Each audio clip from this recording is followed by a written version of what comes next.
मुर्गी नाले के मैदान में ये जो जलसा मुनक्किद हुआ है, कभी बचपन का जो है ये एरिया हुआ करता था। यहाँ बचपन में हम भी आते थे, यहाँ बौड़ी थी, बहुत छोटे छोटे थे। और यहाँ पर कदीर भाई बैठे हुए, अरशद साहब बैठे हुए। कदीर भाई की तो डंडे भी हमने खाए हुए कि भाई तू यहाँ नहीं आना, तेरा चचा मेरे को बहुत घूर घूर के देखता, तू यहाँ से चले जाओगे। तो ये सारी यादें जो हैं ये पुराने सारे शहर को लोगों को देख के याद आ रही है। सत्तार भाई का बर्फ़ देख के याद आ रहा है कि सत्तार भाई के बर्फ़ का गोला या उनका बर्फ़ खाने का जो मज़ा जो स्कूल को जाते वक्त आता था, आज वो चेहरे देख के अल्हम्दुलिल्लाह जो है मुझे वो सारी बातें याद आ रही। ये असलम साहब है, कभी हम तू मैं कर लेते थे दोस्ताने के अंदर, तो ये सारे लोग यहाँ पर ऐसे मौजूद है अल्हम्दुलिल्लाह। वो चेहरे सारे मौजूद है जो मुझे बचपन की सारी चीज़ें याद दिला रहे हैं। अजीज तरीन साथियों, असेंबली के इलेक्शन होने जा रहे हैं और असेंबली के इलेक्शन के अंदर बहुत सारी पार्टियों के बहुत सारे उम्मीदवार मौजूद हैं। 2009 में भी मैंने असेंबली का पूर्व मतदार संघ से इलेक्शन लड़ा था और अल्हम्दुलिल्लाह जो है उस ज़माने में जितने बड़े बड़े लोग इलेक्शन लड़ रहे थे उसमें से मैं बहुत छोटी हैसियत का इंसान था। बहुत छोटी मेरी सियासी ज़िंदगी भी उस वक्त बहुत छोटी थी, लेकिन अल्लाह ने जो है वहाँ से भी जो है रुस्वा नहीं किया और 13,000 के करीब वोट वहाँ से हासिल करके हम निकले। और ये वो 13,000 वोट थे जो औरंगाबाद शहर के मुसलमानों को जगाने के लिए काफ़ी थे।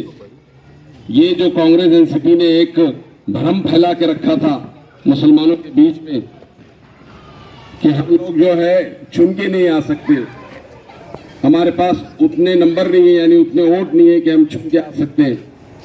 ये 13,000 वोट ने मुसलमानों की सारी गलत फहमियों को दूर कर दिया। और मैं जो बार बार कहता था कि बल में बल हमारा बल, हमारे पास वोट है, हमारे पास वोट रहने के बाद उसके बावजूद भी हम ऐसे लोगों को जो है सत्ता में भिजा देते हैं जिनका 3% का आबादी है इस शहर में, 3% वोट दूसरी कम्युनिटी के लिए है। और जब मुसलमान 40% है वो खामोश बैठा तमाशाई देख रहा है और 3% का उम्मीदवार को हम चुका दे रहे हैं। अजीज तरीन साथियों, ये तो पहले के वाकया थे। इलेक्शन से पहले मैं 14 से पहले चले गया था, लेकिन 14 के बाद से यहाँ पर अगर मुसलमानों का सियासी शऊर जागा, सियासी इत्तेहाद बना, उसके अंदर इस जावेद कुरैशी का बहुत बड़ा कंट्रीब्यूशन है अल्हम्दुलिल्लाह। बात यहां से शुरू करूं कि 14 के इलेक्शन हुए,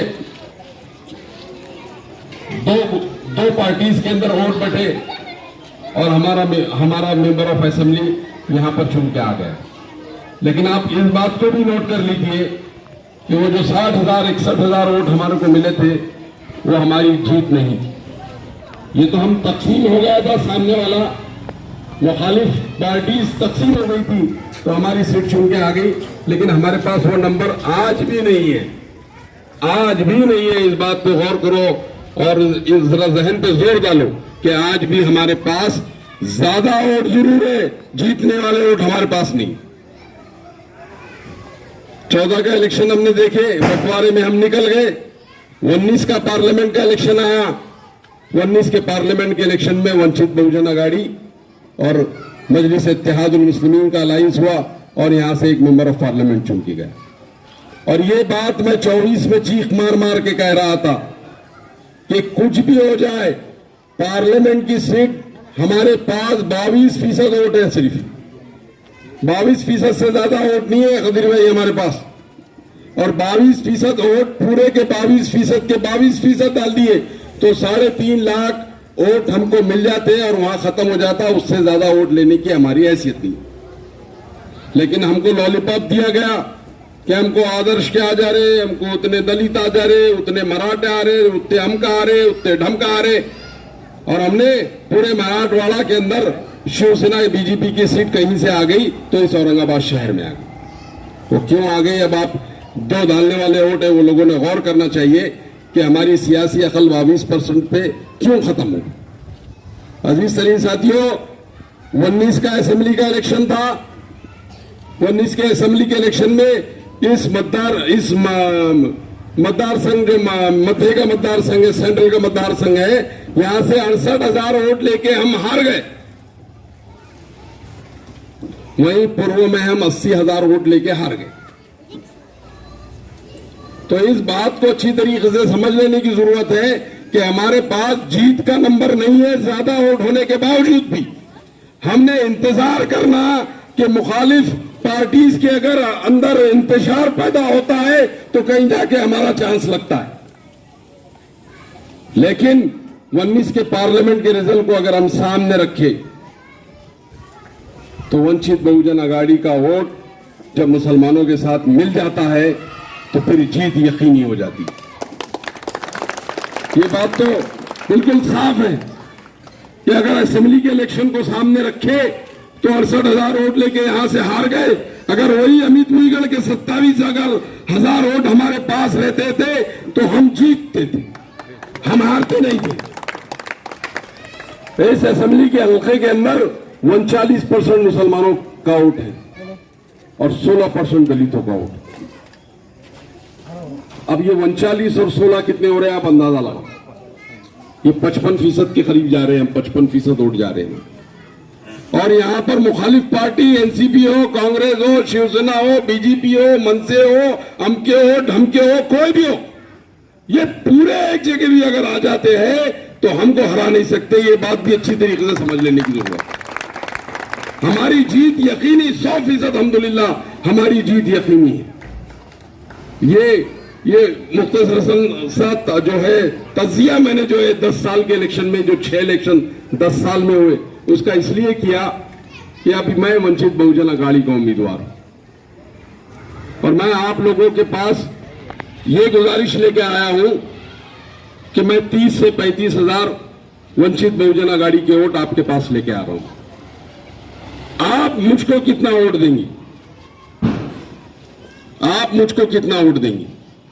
और अगर हम मुसलमानों के 60% वोट भी एक जगह डाल देते हैं तो अल्हम्दुलिल्लाह ये सीट को कोई हरा नहीं सकता। और आने वाला इलेक्शन का जो मंजरनामा दिख रहा है वो मंजरनामे के अंदर मुझे आज एक पत्रकार कह रहे थे कि आपको कौन सी उम्मीदवार आपको ज्यादा टफ फाइट दे सकता। मैं बोला हमको कोई टफ फाइट नहीं दे सकता। हमको अगर कोई टफ फाइट दे सकता तो औरंगाबाद की अवामी टफ फाइट दे सकती, क्योंकि हमारे पास वो समीकरण है, वो जीत का समीकरण हमारे पास है। अब हम इसको कैसा लेते हैं, कैसा देखते हैं, ये देख लो कि मैं वाहिद उम्मीदवार रहूंगा अल्हम्दुलिल्लाह इस औरंगाबाद शहर में, मुसलमान वाहिद उम्मीदवार रहूंगा जो ये दावा कर रहा कि 30 से 35,000 वंचित बहुजन आघाड़ी का वोट आपकी झोली में डाल लेंगे।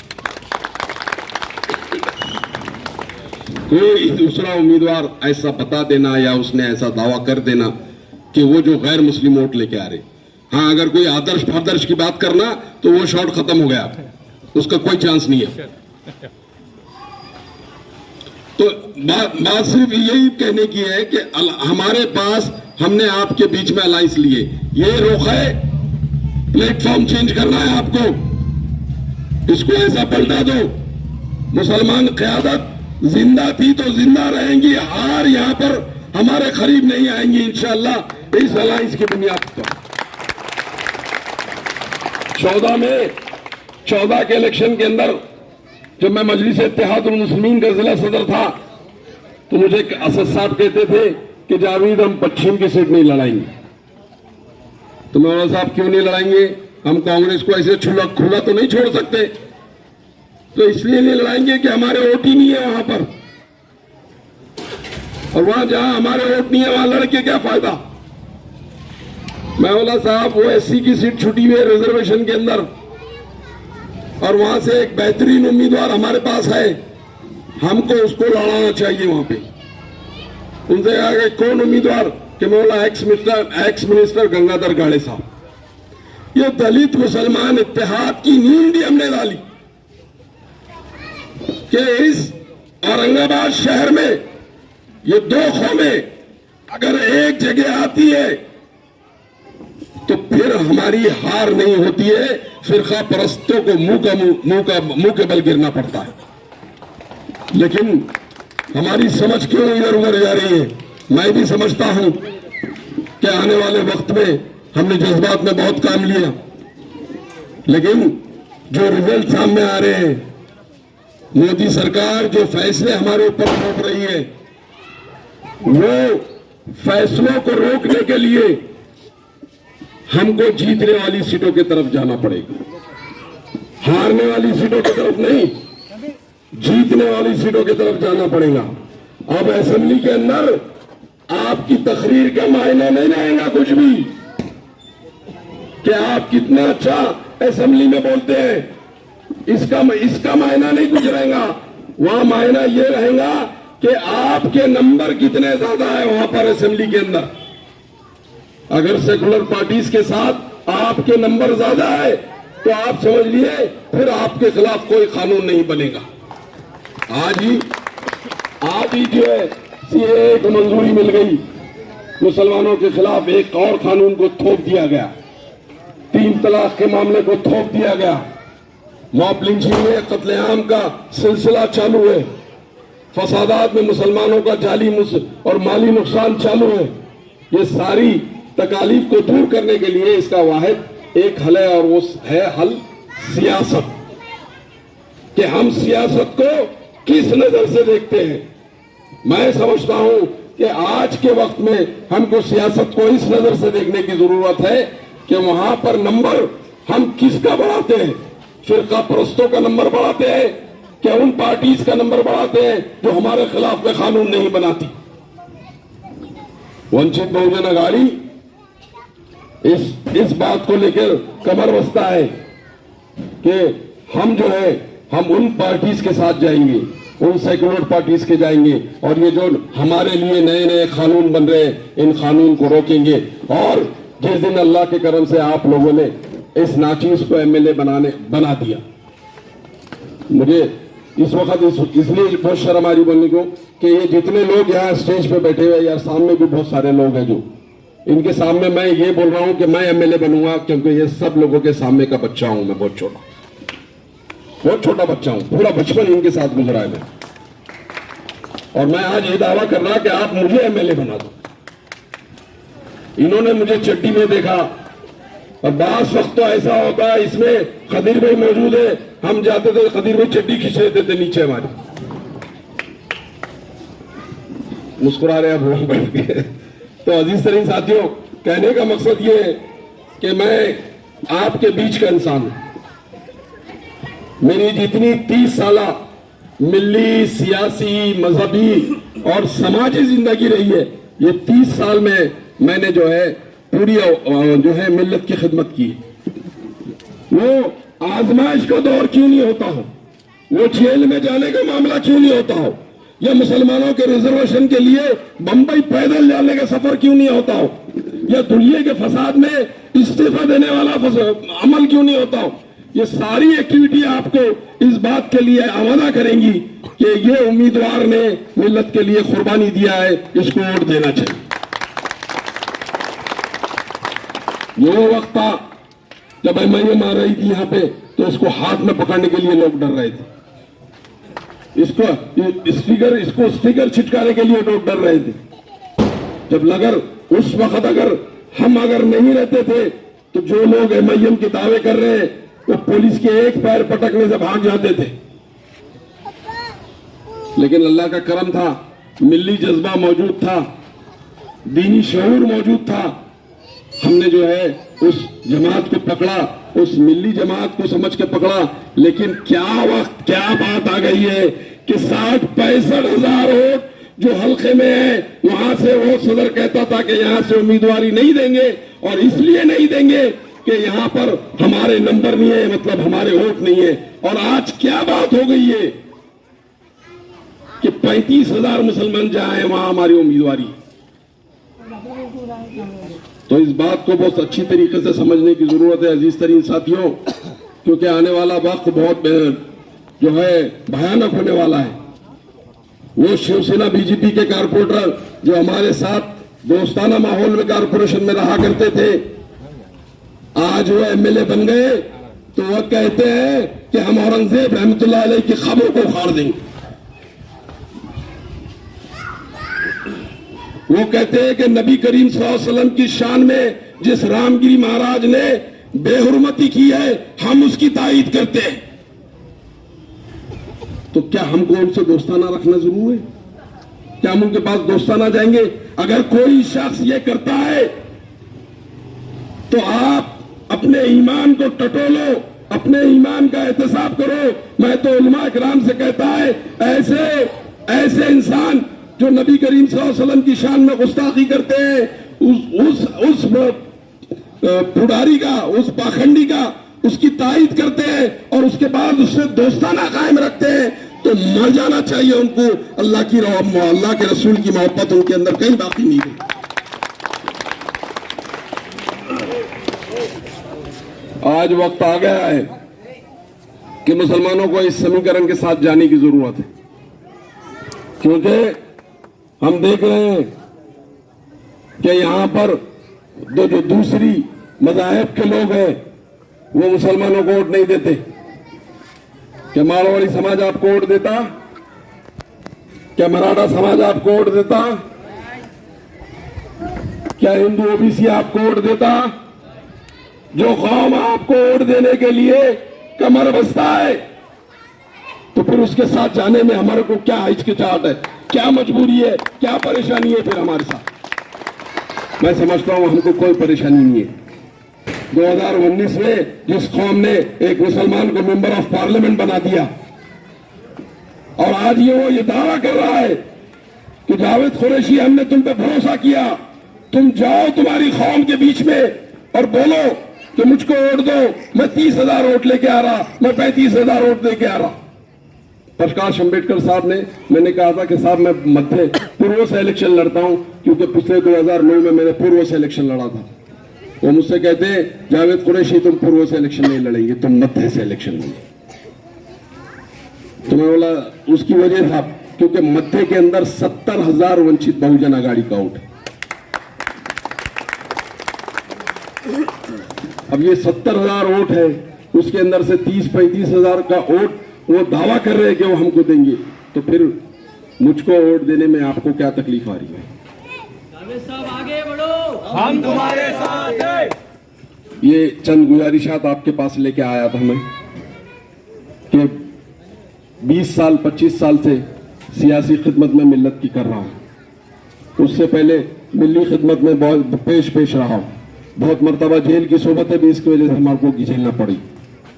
ये सारे कारनामे आप लोगों के सामने। अभी जैसा मतीन पटेल ने कहा कि मुझके ऊपर कोई दाग दिखा के बताओ, औरंगाबाद शहर में कोई ऐसा आदमी ला के बता दो मेरे सामने कि मैंने किसी की जमीन पर कब्जा करा अपनी कारपोरेटरशिप के अंदर। कोई ऐसा आदमी ला के बता दो कि उससे मैंने पैसे लिया और उसको पैसे वापस नहीं करा। कोई ऐसा आदमी ला के बता दो कि जिसको मैंने धोखा दिया। कोई साबित नहीं कर सकता, कोई साबित नहीं कर सकता कि हमने इसका लेके खा लिए, उसका डुबा लिए, उसकी जमीन पे कब्जा कर लिए, कहीं नहीं। लेकिन मैं बिच्छू उम्मीदवार मैदान में आ रहे हैं, जिस दिन आएंगे वो सामने, उनका चट्टा कट्टा भी आपके सामने रखूंगा इंशाअल्लाह। और फिर उसके बाद आपने फैसला करना कि कौन से उम्मीदवार को आपको वोट देना है। और मैं आपसे फिर एक वादा कर रहा हूं कि जिस दिन मैं असेंबली में आप लोगों ने मुझे भेज दिया, मेरा असेंबली में पहला अल्फाज अगर कोई निकलेगा तो पैगंबर बिल के खिलाफ निकलेगा। तो पैगंबर बिल मंजूर होना चाहिए। इतने एमएलए क्यों नहीं हो रहा, इतने सेकुलर एमएलए क्यों नहीं हो रहा? जावेद कुरैशी की असेंबली के अंदर अगर कोई पहली आवाज निकलेगी तो वो पैगंबर बिल के लिए निकलेगी। दूसरा जो मामला है वो हमारे शहर के डेवलपमेंट का है। हम देख रहे हैं कि इस 10 सालों के अंदर, इस 12 सालों के अंदर, जहां 10 साल पहले हमको 1 दिनार 2 दिनार पानी आता था, आज 10 दिनार 8 दिनार पानी आ रहा। तो कहां क़यादत कर रही क्या? वो लीडरशिप जिसको इतने भरोसे से हमने सजा के भेजा था, वो कर रहे क्या वो लोग? तो हमारा पहला, शहर के अंदर अगर अल्लाह के करम से कामयाबी हासिल हो गई तो पहला मुद्दा रहा कि जल्द से जल्द एक दिन और पानी आपको के अंदर, साफ पानी आपके अंदर मुहैया। ये वक्फ तरमीम बिल जिसपे बुरी नजर हुकूमत की है, इसके खिलाफ लगाना, और मैं समझ रहा हूं कि ये जो मध्य का मतदार संघ है हमारा, ये बड़ा तारीखी मतदार संघ है। इसको अगर हम देखें तो पंचक्की इस मतदार संघ में, अगर इसको हम देखें मकबरा इस मतदार संघ में, अगर इसको देखें तो 52 दरवाजे इस मतदार संघ के अंदर। ये बहुत तारीखी जो है हमारा मतदार संघ है। इस तारीखी मतदार संघ को तारीखी बनाने के लिए, चमकाने के लिए एक मुखलिस उम्मीदवार की जरूरत है, मुखलिस लीडर की जरूरत है।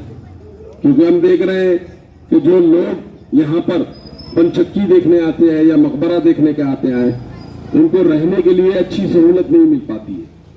अगर बंबई में आप देखें तो मुसाफिर खाने हुआ करते हैं, आज भी है कि लोग कम पैसों के अंदर वहां रहते हैं और फिर बम्बई घूम के वापस चले जाते हैं।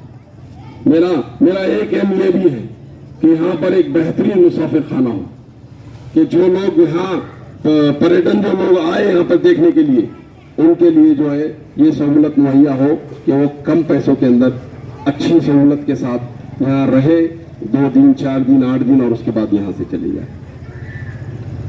तीसरा जो बड़ा मुद्दा है मेरा कि आप देख रहे हैं कि औरंगाबाद शहर चारों तरफ से फैल रहा है।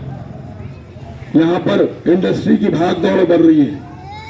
वालुज आया, शेंद्रा आया, अभी बिरकिन के अंदर कॉरिडोर का काम चालू है और बड़ी बड़ी कंपनीज यहाँ पर आ रही है।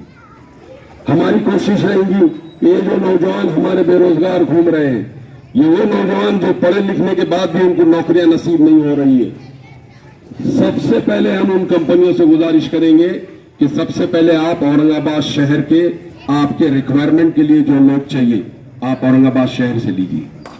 उसके बाद आप बाहर जाइए, आपको अगर लोग नहीं मिल रहे हैं, ये एक मुद्दा रहेगा। नौकरी का नौकरी थोड़ी मिलती है गवर्नमेंट की, तो फिर क्या मिलती, नौकरी नहीं मिलती तो मैं तो आपको क्या नौकरी दिलाने को आया क्या? इस किस्म की बातें भी लीडरशिप ने की है। अब किसने की है आप सर्च करो, यूट्यूब पे सब मिल जाएगा इंशाल्लाह। तो बहुत बुलंदान दावे नहीं करता, लेकिन 5 चीजें, मिसाल के तौर पे आमखास का मैदान है, ये हमारे बचपन से हम यहाँ क्रिकेट खेलते, फुटबॉल खेलते। अब मौलाना आजाद भी हमारा स्कूल हुआ करता था, तो सारा दिन हमारा वहां जा आता था। कभी माँ बाप को धोखा देके डुम्मा मारने का रहा तो वही फसील के पास ही इधर उधर घूमते थे हम। तो ये आमखास मैदान जो है, इसको एक बेहतरीन स्टेडियम की शक्ल देना चाहिए। और मैं ये आज से नहीं कह रहा हूं, मैं 2009 से कह रहा हूं। रोशन गेट के अंदर एक जमीन है हमारी, गिरनी के रोशन गेट के बाजू गिरनी की जमीन है, वो आज भी स्पोर्ट कॉम्प्लेक्स के लिए रिजर्वेशन में है, लेकिन आज भी कोई लीडर ने उसके तरफ नजर नहीं डाला। जब जो मिनिस्टर हुआ करते थे उनसे मैंने 50 मरतबा कहा कि मैं कारपोरेटर है साहब, ये रिजर्वेशन में यहाँ एक्सप्रेस कॉम्प्लेक्स बनाओ। तो जाहिर ये प्राइवेट लैंड है बोले, इसको खरीदने में लाखों रुपए लगेंगे। तो मैंने फिर आपको गवर्नमेंट में काहे को भेजे हमने? गवर्नमेंट से पैसा लेना है और देना है और बनाना है। एक कोशिश मेरी ये रहेगी कि यहाँ स्पोर्ट्स के लिए बहुत ज्यादा वो है, क्योंकि आमखास मैदान से स्टेट में जाने वाले हमारे क्रिकेट प्लेयर भी निकले हुए और फुटबॉल प्लेयर भी निकले। इकबाल सिद्दीकी हमारे सामने एक मिसाल सामने है, दूसरा हबीब हमारे सामने है, मरहूम, अल्लाह उनको जन्नत नसीब करे। ये दो नौजवान हमारे सामने है कि इन्होंने नेशनल क्रिकेट खेला है। तो इस जो है आमखास मैदान के अंदर बेहतरीन स्टेडियम बने, ये मेरी जद्दोजहद रहेंगी। और ये अगर ये 5 साल ये कामयाबी अगर अल्लाह ताला इसमें देता है तो ये सारे बड़े बड़े काम सिर्फ 5 साल के अंदर करके जाएगी। आने वाला वक्त रहे क्या रहेगा पता नहीं, लेकिन हम जाएंगे जरूर इंशाअल्लाह। बस यही चंद गुजारिशात लेके आपके बीच में आया हूं कि आपका बच्चा हूं, आपके महल्ले का बच्चा हूं। आप इस बार जो है मुझको आजमाइए इंशाअल्लाह, एक बार आजमाइए। मैं आपको मायूस नहीं करूंगा, ये इस वादे के साथ मैं अपनी जगह लेता हूं, क्योंकि मुझे शाहरुख खान नहीं बनना है, मुझे कोई सेलिब्रिटी नहीं बनना। मैं जमीन का इंसान हूं आखिरी तक जमीन पर रहूंगा। मुझे शौक नहीं है कि मैं कोई सेलिब्रिटी बन जाऊं, कोई बड़ा इंसान बन जाऊं या खुद साख्ता शाहरुख खान बन जाऊं, मुझे बिल्कुल शौक नहीं।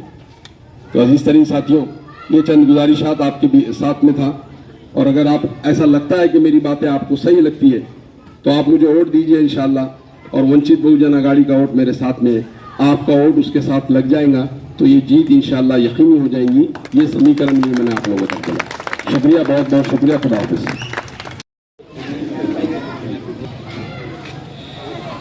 जैसे कि आप सभी जानते हैं कि ये गुलपोशी का प्रोग्राम जनाब जावेद कुरैशी साहब के इस्तकबाल में रखा गया है। वंचित बहुजन आघाड़ी के उम्मीदवार जनाब जावेद कुरैशी साहब आप सबके बीच में है। मैं आपके महल्ले के जिम्मेदार अरशद भाई से दरखास्त करूंगा कि दो अल्फाज जो है तो आपके बीच बात रखिए।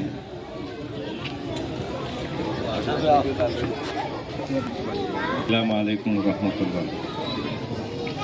मैं जावेद कुरैशी साहब का जो है ज़्यादा तारुफ नहीं कराता हूँ कि मेरे अपने पड़ोसी, मेरे अपने महल्ले के ज़िम्मेदारों में से है। अभी एक साहब मिले थे दोपहर, मेरे को उन्होंने बोले बेटे क्या है, हवा किसकी है, कैसी है? पहले मला मेरा भाई और बाद में सब कुछ। तो बोले वो कौन? मला वो जावेद कुरैशी। पहले लोगों के लिए हमने किए मेहनत, अब इंशाल्लाह और बाहर वालों के लिए तो बहुत ज़्यादा मेहनत होगी। अगर कोई चीज़ डॉक्यूमेंट लाना है, कुछ करना है तो जाओ उनके घर की चक्रा काटो। मतलब यहाँ कैसे मुंडी उठा के देखो, जावेद भाई का घर बैठ के देखे तो जावेद भाई का होटल, और मतलब तारुफ को मोहताज है नहीं वो बंदा, और अल्हम्दुलिल्लाह पूरी क्वालिटी है उनमें। पुलिस स्टेशन हो, कोर्ट हो, कचहरी हो, सब उसमें जो आदमी प्रॉपरली फाइट करके काम अपना बना के लेने वाली क्वालिटी है। और मेरे महल्ले के लोग को तो ज़्यादा जावेद भाई का तारुफ कराने की ज़रूरत नहीं है। अल्हम्दुलिल्लाह मेरे से बेहतर जानते सब लोग कि जावेद भाई का नेचर क्या है। बस मैं इतना बोलूँगा कि अपने को जो है अपने उनके लिए बहुत मेहनत किए, अब अपने महल्ले से खड़े हुए हैं, उनको अपने को मदद कर कर एक मुकाम पर पहुँचाना है। और उसमें फिर जो है आश्वासन देना वो चीज़ जावेद भाई के पास नहीं है। जो भी है स्ट्रेट फॉरवर्ड, ये हो जाएगा इंशाल्लाह, हो जाएगा, नहीं होता देखते इंशाल्लाह, कोशिश करेंगे। तो हमारी आपसे सभी लोग से अदमन गुजारिश है कि जावेद कुरैशी साहब के हाथ मजबूत कर कर इन्हें अपने को मुंबई भेजना है एज ए आमदार बनाकर। ठीक है, अल्लाह हाफ़िज़। जैसे कि आप सभी जानते हैं कि इलेक्शन का वक्त है और सभी पार्टियां अपने अपने उम्मीदवार उतारने जा रही है। वैसे ही वंचित बहुजन आघाड़ी ने आपके जानिब जनाब जावेद कुरैशी साहब को डिक्लेयर किया है। आप जानते हैं अगर एनसीपी की बात करें तो लोग सोचते हैं कौन सी एनसीपी, अजीत दादा वाली एनसीपी या शरद पवार वाली एनसीपी। बात आती है कांग्रेस की तो लोग सोचते हैं 70 साल पुरानी वाली कांग्रेस या आज की मुसलमानों को अल्पसंख्यक बोलने वाली कांग्रेस। बात आती है शिवसेना की तो लोग सोचते हैं अजीत दादा वाली, शिंदे वाली शिवसेना या बाल ठाकरे वाली शिवसेना। वैसे में एक भरोसेमंद पार्टी जिसको हम यकीन के साथ बोल सकते हैं कि वो आज भी पूरे यकीन के साथ औरंगाबाद को औरंगाबाद बोलती है, वो है वंचित बहुजन आघाड़ी। ऐसी पार्टी ने हमारे और आपके बीच में जनाब जावेद कुरैशी साहब को एक उम्मीदवार दिया है। पिछले कुछ दिनों पहले एक पत्रकार ने जनाब जावेद कुरैशी साहब से बाड़ा साहब के सामने पूछा, बाड़ा साहब, जनाब जावेद कुरैशी साहब, क्या आपने वंचित बहुजन आघाड़ी क्यों ज्वाइन की, और वंचित बहुजन आघाड़ी में आपने ऐसा क्या देखा जो इतने सारे पार्टियां सेकुलर होने के बाद में वंचित बहुजन आघाड़ी को आपको ज्वाइन करना पड़ा?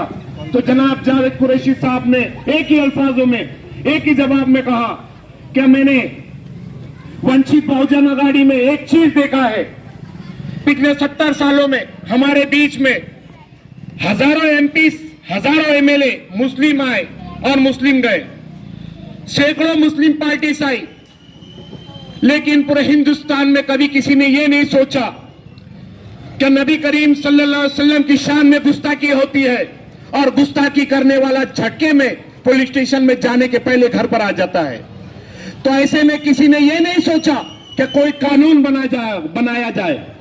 तो जनाब जावेद कुरैशी साहब ने कहा कि वंचित बहुजन आघाड़ी के एडवोकेट बाड़ा साहब ने पिछले कुछ दिनों पहले महाराष्ट्र असेंबली में एक बिल पेश किया जिसका नाम है प्रॉफिट मोहम्मद बिल, जो नबी करीम सल्लल्लाहु अलैहि वसल्लम की शान में जो भी गुस्ताखी करेगा, उस बिल के तहत, सेशन कमेंट के तहत वो सीधा जेल जाएगा। ऐसा बिल प्रकाश अंबेडकर साहब ने असेंबली में पेश किया। मुझे वंचित बहुजन आघाड़ी में दाखिल होने के लिए इससे बड़ा कोई अल्फाज नहीं है कि मैं ये बिल, जो प्रॉफिट मोहम्मद बिल जिसने पेश किया, उसी लिए मैंने ये देखकर वंचित बहुजन आघाड़ी में ज्वाइन किया।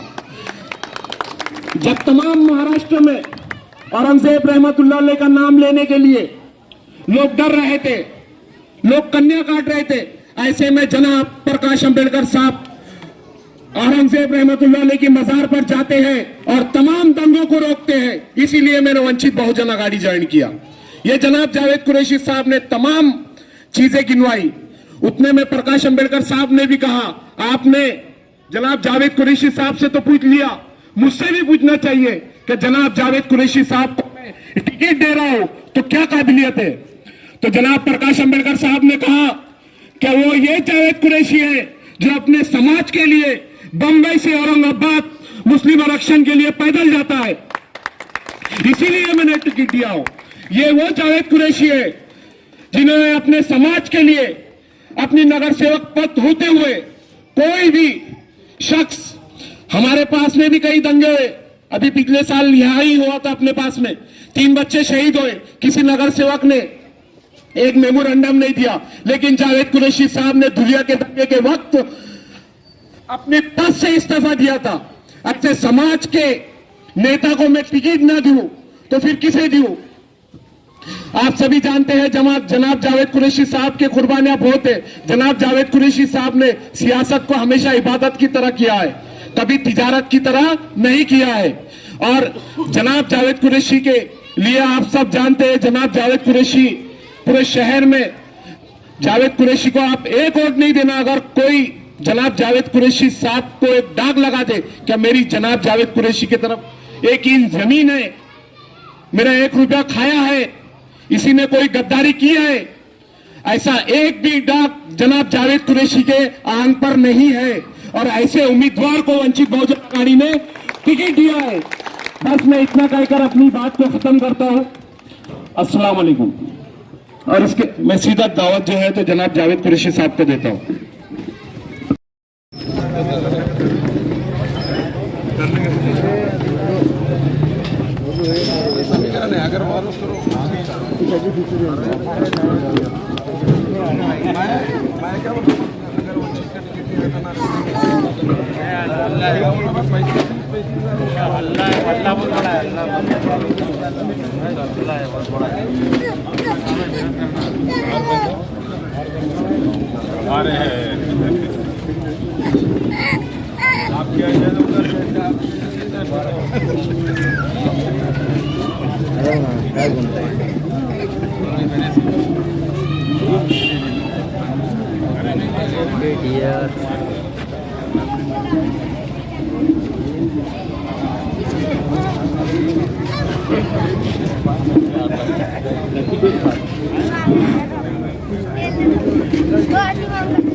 अप्पा नहीं रहेगा, अप्पा नहीं रहेगा। अप्पा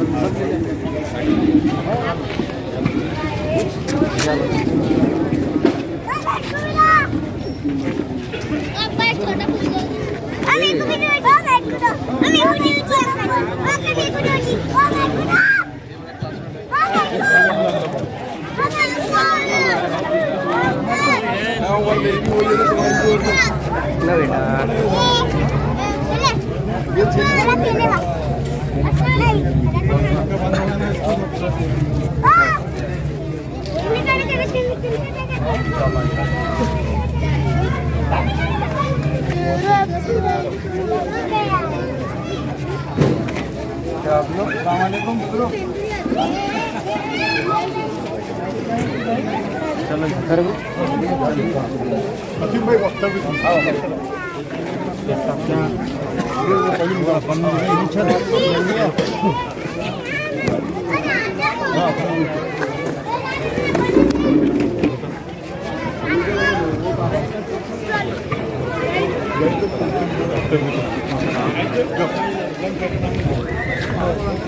को आयो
जावेद भाई का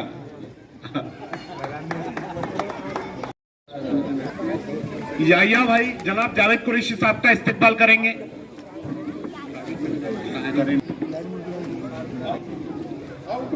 गुड्डू भाई जनाब कारपोरेटर के हाथ से वंचित से दे देंगे अपन इंशाल्लाह।